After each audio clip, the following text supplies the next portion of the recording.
Hello everyone. So I'm perfectly audible and visible. Let me check. Yes, it seems good. So my name is Saurabh Pratap, Subject Director Mathematics.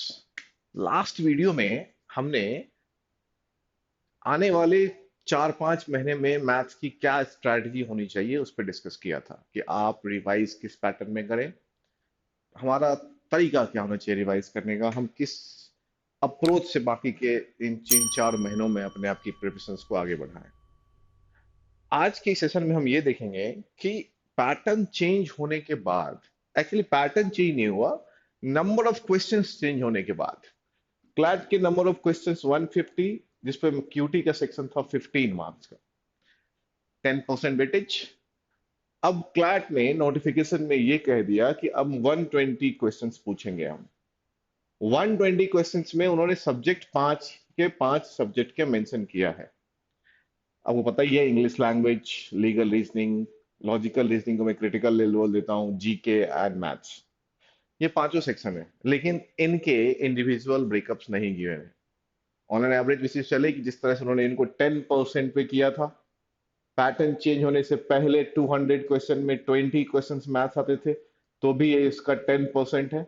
तो अगर इस हिसाब से चले और अपना आइडिया लेके चले, it's only about an idea. ये सिर्फ एक हम लोग प्रिजम्पशन है, एजम्पशन है कि हाँ चलो पैटर्न चलता आ रहा है, ये 10% वेटेज ऑफ मैथमेटिक्स, सो 120 में 10% 12 क्वेश्चंस का होगा। टाइम लिमिट को कम नहीं किया गया है, तो ये तुम्हारे लिए क्या हो गया, एक अच्छी खबर।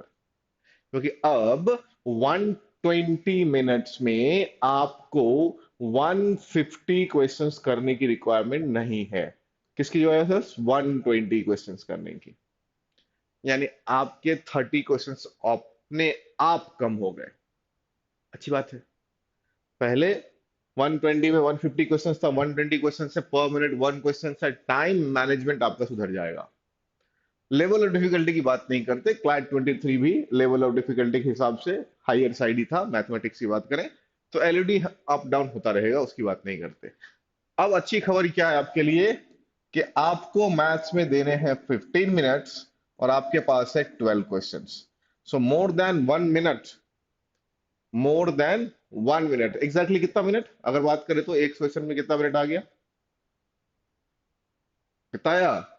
15/12 करोगे तो 1 मिनट 15 सेकेंड के आसपास, 75 सेकेंड्स के आसपास आपको क्वेश्चन के पर क्वेश्चन का टाइम मिल गया होगा। ये भी पैसेज स्पेसिफिक, तो पर क्वेश्चन की बात करें नहीं। यानी अब आप इन 3 पैसेजेस को, मानो 3 पैसेज आ रहे हैं 4 क्वेश्चंस वाले, 3-4 पैसेज आ रहे हैं 3 क्वेश्चंस वाले, या फिर 2 पैसेज 5-5 क्वेश्चंस के आ गए, एक पैसेज 4 क्वेश्चंस आ गए, आपके पास एम्पल अमाउंट ऑफ टाइम है। 50 minutes is more than enough to calculate 12 questions.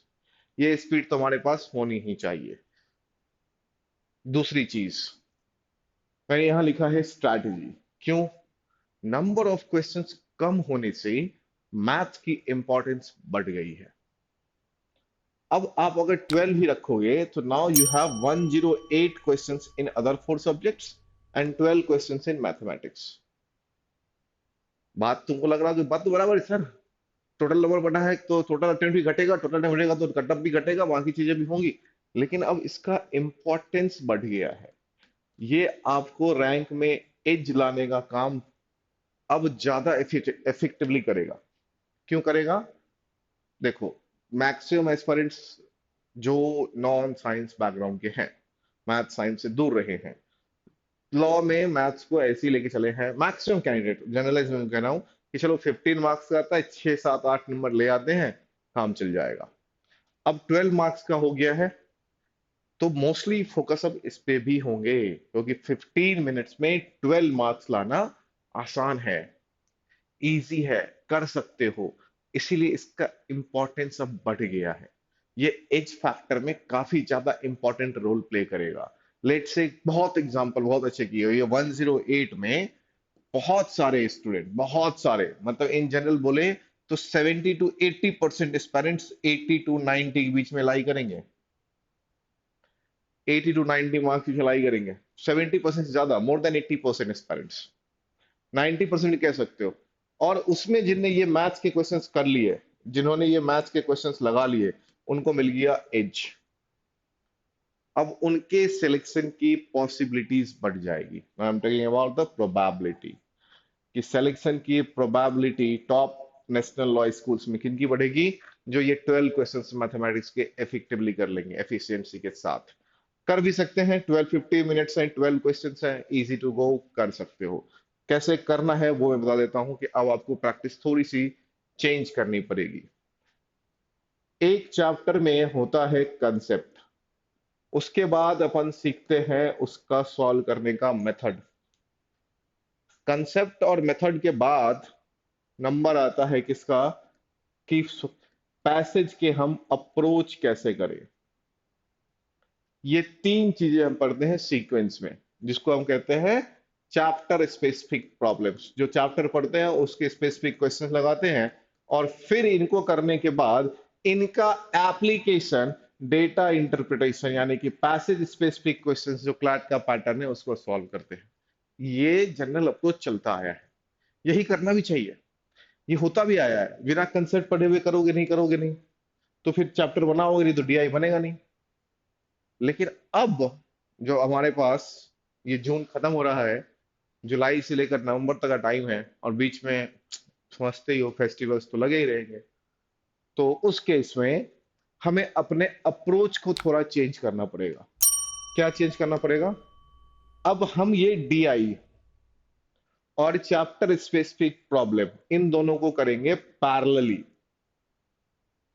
In parallel वे, इन दोनों को पैरेलल वे में सॉल्व करेंगे। फॉर एन एग्जाम्पल, थोड़ा सा एग्जाम्पल के साथ मैं ब्रीफ करने करता हूं, शायद समझ में अच्छे से आएगा। अगर आप 60 मिनट डेली पढ़ते हैं, किसको? मैथ्स को, तो अब आप कंसेप्ट पे फोकस ना करें। जितना पढ़ना था पढ़ लिया भाई, जो पढ़ लियो हो, जो चैप्टर हो गया है, मैं उनकी बात कर रहा हूं। जो चैप्टर हुआ ही नहीं है, किए ही नहीं हो, उनके कंसेप्ट पढ़ने ही पड़ेंगे। अब आप यहां पे लीजिए चैप्टर स्पेसिफिक प्रॉब्लम, यानी कि वन लाइनर चैप्टर स्पेसिफिक, जिसमें 4 ऑप्शन होते हैं, हर क्वेश्चन अलग टाइप का होता है। और यहां पर लीजिए आप पैसेज स्पेसिफिक प्रॉब्लम, दोनों में डिवाइड कर दो। ये करो 20 to 30 मिनट्स, और ये करो 30 to 40 मिनट। डायरेक्ट क्वेश्चन से स्टार्ट करेंगे, ठीक है? डायरेक्ट किससे प्रैक्टिस स्टार्ट करेंगे अपन? अब क्वेश्चन से स्टार्ट करेंगे। अब क्या करोगे? मानो ये कर रहे हुए तुम फंस गए, या यही कर रहे हुए तुम फंस गए। क्वेश्चन निकाला, पहले ही क्वेश्चन में तुम फंस गए, इस क्वेश्चन में तुम अटक गए, अरे इसको कैसे सॉल्व करें अपन। तो जिस क्वेश्चन में तुम फंसे हो या अटकोगे, या समझ नहीं आएगा, अप्रोच में दिक्कत होगी, कैलकुलेशन में दिक्कत होगी, या मेथड में प्रॉब्लम हो रही है, जिसमें दिक्कत होगी, आप उसके कंसेप्ट को रिवाइज करेंगे। टोटल कंसेप्ट पढ़ने की जरूरत नहीं है। जहां दिक्कत हुई, हमें उस कंसेप्ट को रिवाइज करना है, हमें उस कंसेप्ट को सीखना है। होगा क्या इससे? कंसेप्ट पहले पढ़ोगे तो तुम्हारे मन में, बहुत सारे मन में ऐसे ख्याल आते हैं कि इनका यूज कहां करें यार। और जब क्वेश्चन करने आते तो भूल जाते हो, क्योंकि मैथ से क्या किया है, दोस्ती की नहीं है। मैथ्स अटेंशन सीकर है, जितना ध्यान दोगे उतना अच्छा होगा। समझ रहे हो? मैथ्स ज्यादा अटेंशन किसी को नहीं चाहिए, इसको बहुत अटेंशन चाहिए। ऐसे से काम करता है, तुमको अटेंशन देना पड़ेगा। नहीं दोगे तो फिर फेल फेल ये फैल जाता है, इतनी तरह फैलता है। अटेंशन सीकर सब्जेक्ट है, सब्जेक्ट क्या चीज ही अटेंशन सीकर, इसको अटेंशन देना पड़ता है बाबा। तो अब तुम कंसेप्ट मानो पढ़ लिए, अब इसका क्वेश्चन तुम लगाओगे 5 दिन बाद, तब तो कंसेप्ट भूल जाओगे। अब ये कंफ्यूज होगा कि इस क्वेश्चन में कौन सा कंसेप्ट यूज होता। तो बेटर क्या है, क्वेश्चंस करेंगे अपन थोड़ा सा उल्टा चलने का, है ना? तो अपन भीड़ से अलग रहेंगे। कंसेप्ट पहले पहले क्वेश्चन करेंगे। अब इस क्वेश्चन में मानो 5 क्वेश्चन है डीआई में, 3 4 5, तुमने फर्स्ट 3 कर लिए, फोर्थ वाला कंसेप्ट मुझसे नहीं आ रहा, अब इसका अप्रोच नहीं आ रहा, तो इसमें क्या अप्रोच लगेगा, इसके कंसेप्ट को हम फिर रिवाइज करेंगे। तो तुम्हारे अंदर एक क्लैरिटी आएगी। किस बात की clarity? This type of problem, या फलाना इसमें कुछ होगा, तो this type of problem can be solve by this approach. फिर इन फ्यूचर कभी भी अगले सेट में, अगले पैसेज में, अगले क्वेश्चन में कभी भी तुम्हें इस पर्टिकुलर टाइप का प्रॉब्लम दिखेगा, तो तुम उसको रैपिड वे में सॉल्व कर लोगे। सोचना ही नहीं पड़ेगा सॉल्व कैसे करना है, क्योंकि तुमने सेल्फ एनालिसिस किया है, सेल्फ डिस्कवर किया है। जो चीजें खुद से करते हैं वो कभी भूलते ही नहीं है। तुम्हें फटाक से आइडिया लग जाएगा कि this question can be solve by this method only, मैं तो फटाक से उतने क्वेश्चन क्यों लगाऊंगा, उतने अप्रोचेस क्यों सॉल्व करूंगा, मैं डायरेक्ट ये अप्रोच लगाता हूं ना। तो अब हमारा मेन मोटो क्या हो गया, लर्निंग वाया, ये याद रखना, ये आज का ज्ञान, लर्निंग करनी है वाया किससे, क्वेश्चन से, नॉट वाया कंसेप्ट। हमें क्वेश्चंस के थ्रू लर्निंग करनी है, और लर्निंग आएगी, अपने आप स्पीड आ जाएगी, अपने आप एक्यूरेसी आ जाएगी, अपने आप कैलकुलेशन आ जाएगा। ठीक है, तो इस चीज का ध्यान रखना, रिवर्स ऑर्डर में हमें क्वेश्चन सॉल्व करना है, ताकि हम जल्दी अप्रोच कर पाए। पहली बार में टाइम लगेगा, फर्स्ट टाइम में टाइम लगेगा, सेकेंड टाइम में टाइम लगेगा, फोर्थ में टाइम लगेगा, लेकिन उसके बाद फिर नहीं लगेगा, क्योंकि तुम्हारे जिस जिस में जिस जिस सेक्शन में, जिस जिस कंसेप्ट में तुम फंस रहे हो, उसको तुमने खुद से एक्सप्लोर कर लिया। पर्सन टू पर्सन वेरी कर सकता है। सपोज मैं फंसता हूं परसेंटेज चेंज में, अब परसेंटेज चेंज को मैंने एक्सप्लोर कर लिया तो मेरा वो स्ट्रांग हो गया। कोई फंसता होगा ग्रोथ में, मानो कोई प्रॉफिट एंड लॉस में, सक्सेसिव डिस्काउंट में फंसता है, तो उस हिसाब से तुम्हारी कमजोरी, वीकनेस भी आइडेंटिफाई हो जाएगी, कि तुम्हें कौन से डीआई के कौन से सेक्शन में ज्यादा प्रॉब्लम होती है। क्वेश्चन के थ्रू समझ गए, कंसेप्ट तो सब पता है, बहुत सारे ऐसे सर कंसेप्ट पता है, सर वन लाइन बन जाते हैं, मेरे को ये भी पता है कि डीआई में कंसेप्ट क्या लगा नहीं पाता हूँ। क्यों नहीं लगा पाते हो, क्योंकि एग्जैक्ट अप्रोच क्या है वो क्लियर नहीं हो पा रहा है। ये कैसे होगा, कंसेप्ट पढ़ने से नहीं होगा, वो तो तुमको आता है यार। तुम क्लास 1 से लेकर 10 तक मैथ कंपलसरी पढ़ते हो। एजुकेशन सिस्टम ही अपना ऐसा था, लॉर्ड मैकॉले ने बनाया था इंडिया का एजुकेशन सिस्टम, जो अब चेंज हो गया, बेसिकली न्यू एजुकेशन पॉलिसी आई है जो उसमें चेंज किया गया है। लेकिन हम लोग तो पहले वाले हैं, पढ़ चुके हैं। अब 10th तक तो मैथ्स पढ़ चुके, नया तो कुछ है ही नहीं। हाँ, जंग लग गया है, लोहे ऑक्सीजन के साथ Fe2O3 बनाते हैं, तुम्हारे यहाँ पे दिमाग ने मैथ से दूरी बनाई, तो जंग लग गई है, बस परत हटानी है। वो कैसे हटाएगी, वो जंग कैसे हटेगा, इस क्वेश्चंस के थ्रू। तब तुम्हें अप्रोच क्लियर हो जाएगा।